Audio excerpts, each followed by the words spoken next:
Yo, this is Deontay the Bronx Bummer Wild, the WBC heavyweight champion of the world. And I'd like to give a big shout out to CJ Goodfellow, Sports TV.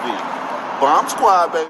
Got our official sponsor, Greenwood Stock Trading. If you want to learn how to make some passive income, some extra money, so you can invest in your future and your kids' future, give them a call for a free 10-minute consultation, 281-760-3170.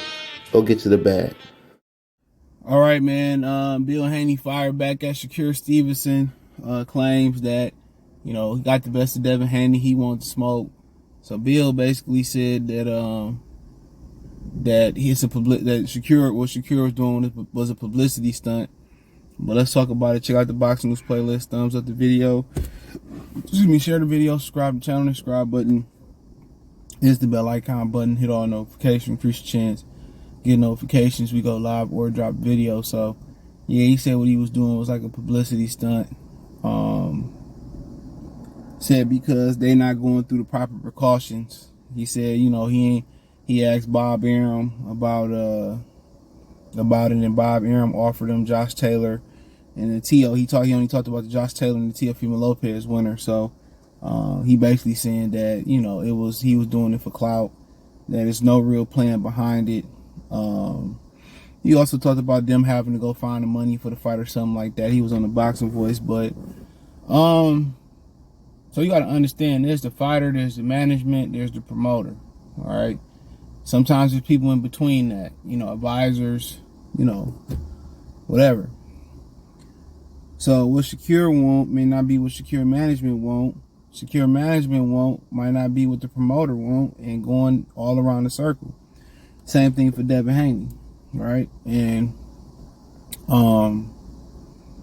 so Bob might have a different plan.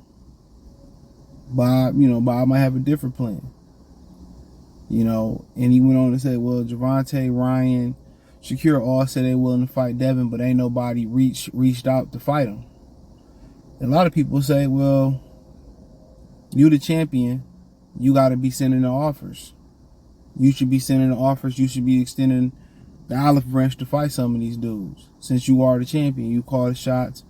You are the shot caller in my French Montana. Shawty one of all, I want to be a shot caller, whatever it go. That was a hard song though. Shout out to Frenchie.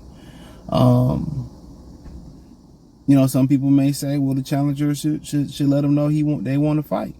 So, but he said ain't nobody reached out, but they all had fights. Shakur, he gave Shakur props on what Shakur did versus Yoshino, whatever his name is. Tank and Devin got a fight going on. Tank Davis got, he got to go serve his time after whatever it is. So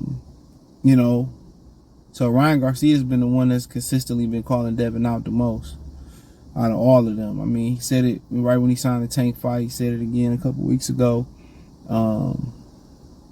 Ryan Garcia is the one that's constantly saying it, but he says nobody's reached out to put it in motion. So everything is a publicity stunt. Everything is for clout.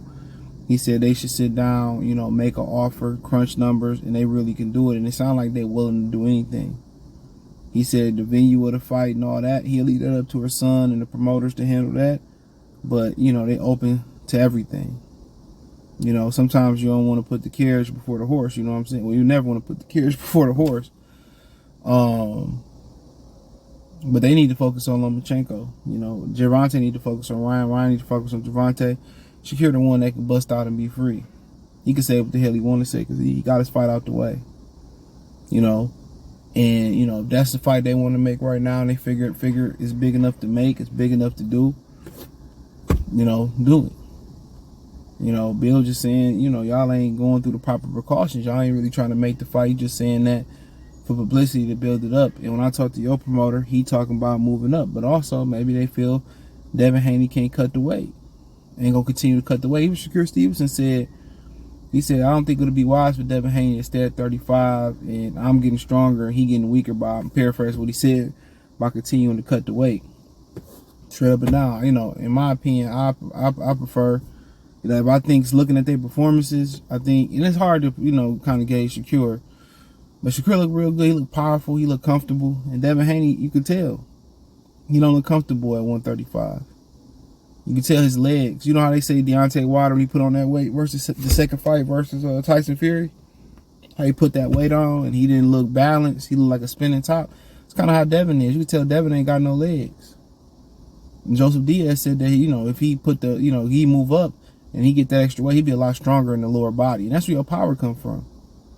A lot of brothers is top heavy. Don't mean that your bottom is weak, necessarily. But in this sport, when you cutting weight, you know what I'm saying?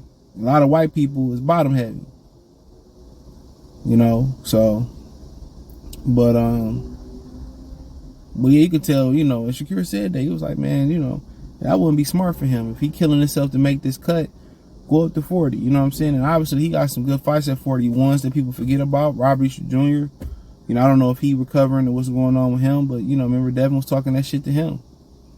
That's a good fight to be made. Regis Progress, Sabril Matias, Alberto Puello, Jose Ramirez, what's the other guy's name? Teofimo Lopez, Josh Taylor. All of them motherfuckers tough fights. All of them tough fights, and ain't no guarantee that he gonna go up there and be dominant either. That's just the honest truth. That's a division with all risk and really no reward. There's no Canelo, Oscar. There's no Terrence Crawford, Errol Spence. There's no Sean Porter up there. All them dudes' notoriety is below that line. But what Bill trying to say, like, let's just chop business up. Let's chop the business up. But he said, when I talked to Bob, the next step, didn't want to stay, if we stay with Top Rank, was Josh and Teofimo Lopez, which that's a fight for the lineal belt. It's a fight that's been built up. Both of them used to train with Ben Davison, Josh Taylor. Obviously T.O. and Josh have been built up. I think it's a pick-em fight. Both descending in their career right now in their performances, in my opinion. T.O.'s already in good shape. Josh like he in good shape. So, if I had to say the weakest link right now in the division was them two, amongst guys who fighting for the title. That'd be my opinion. If you was to go right into a 140-pound title fight, I think I would go for those guys. Matias, real rough, rugged, willing to walk through anything. Puello, real rough and rugged. Regis, real rough and rugged. So a lot of them dudes up there is real rough and rugged. That'd be his best option, to go for that, then fuck with Catterall and, piece some shit in between there until he really grow into the weight. But only they know how he performed, moving up in weight. Only his dad and him really could be honest and say, you know what, how do we really stack up here? Would it be wise for us to move to 47, and just jump 40, or get to 40, get a belt, move to 47? Because 47 is about to implode anyway. At some point, Crawford and Spence should be fighting. I'm going to talk more about that. Y'all probably see it by now. But they should be fighting. And then everybody else should be moving on. Guys like Jerron Ennis and Virgil Ortiz, they should be getting belts, moving up to 54. So it might be cleaner pastures up there to get a belt. You know what I'm saying? Defended a couple times at 140. Maybe just look into a unification bout, possibly, if it don't make no sense. We'll go up to 47 and grow there. But yeah, 40 is a high risk, low reward type of division. Exactly what it is. But basically he's saying that, let's get the business going. And it might make more business to kill himself, make 35. See where he can be different at making 35. But if he's been making the weight since 16 years old, move up. And make sure you move up properly. You know what I'm saying? If I was Dev, I would do more leg work. I know the running, everybody focus on the running, and you need your legs to sparring. So he might need a pre-camp. He might need a pre-camp, before going into camp, to really focus on putting some weight and some strength on that extra weight on his legs. That's what I would recommend. Just putting that extra weight on them legs, having a pre-camp, and going lighter upstairs and going heavy downstairs. That's what he need. And only issue about that, with Deontay, he really ain't predicated on movement. Devin like to move, but that's gonna make Devin sturdier. All that, and a lot of weight training on the core too. You pack that muscle on, and then you cut it down. You continue to go heavy on the lower body, and then you start cutting it down in camp. That power gonna be there, and then you start seeing him punch harder, because your base is just anything. Your foundation is It's the strength. It's the true strength. So your core and your legs is your foundation. So he ain't, he won't be as off. He gonna be on balance, bro. That's where Victor Conti should be telling his fitness should be at. And it's probably hard making 35 and having his weight is getting cut from his legs. You could tell. You can tell in all his 35-pound recent fights, his body ain't. It's like a Family Dollar table with the wobbly legs and shit. You know what I'm saying? You put the barbecue utensils and shit on there. It's like, is it gonna fall? It don't fall, but when he get that shit sturdy, it's gonna be a wrap. The upper body don't mean you can punch or nothing. You look at Timothy Bradley, Evander Holyfield.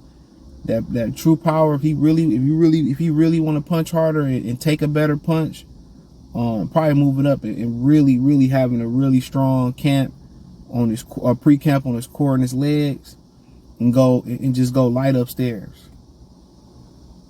Just go light upstairs. A lot of pull-ups, a lot of dips.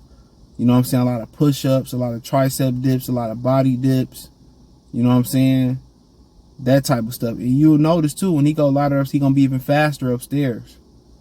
And he gonna punch a lot harder. And he ain't gonna have to really try to turn his shots over. When you try to load up on your shots, and that's the great thing how athletic he is. When he load up, they're still fast, like Keith Thurman. But once he strengthen the core and the legs with moving up in weight and go lighter upstairs, he gonna be even faster and even more powerful. He gonna be even more powerful. And that's how you do that. Your power don't come from lats. It don't come from all that shit look good. Traps. It don't come from rear delts, pectorials. Your real strength come from that everything below your solar plex. You know what I'm saying? Like I tell y'all, Terrence Crawford and Deontay Wilder, they are torso punchers. It's the core. They torso. They get they snap from that hip to that torso, the legs hip to the torso. Explosive punching. And if Haney get them legs and their legs in the core and just focus on that and go lighter upstairs, he gonna be faster, powerful. He gonna take a better shot with the weight and his sturdiness of his legs and his core. He gonna be a better fighter. But a lot of these dudes, they move up in weight. You know what I'm saying? They do it all wrong. All this shit for show. It just look good for the bitches. Real talk. That's all look good for the bench. Is cool for the bitches. You know what I'm saying? That real power when you lifting furniture, or you lifting at the job, or niggas work at the steel mill. Your real power. What they tell you? What's the first thing they tell you when you lift the couch or something? Straps or no straps? They tell you to lift with your legs. And when you lift with your legs, what's the next part of your body go up from your legs? It's your stomach. It's true strength. But hey, that's all I got, man. Appreciate y'all. Let me know what you girls and guys think. Check out the Boxing News playlist. Thumbs up the video. Share the video. Subscribe to the channel. Next subscribe button is the bell icon button. Hit all notifications. Increase your chance. Get notifications. We go live or drop video. Financially want to support the channel. Cash App, $ CJ Good 313. Venmo CJ Good 313. PayPal link in the description. Hit the link tree. Find me on Twitter, Twitch, Instagram, Spotify, Anchor, Cash App, Venmo, PayPal. Peace.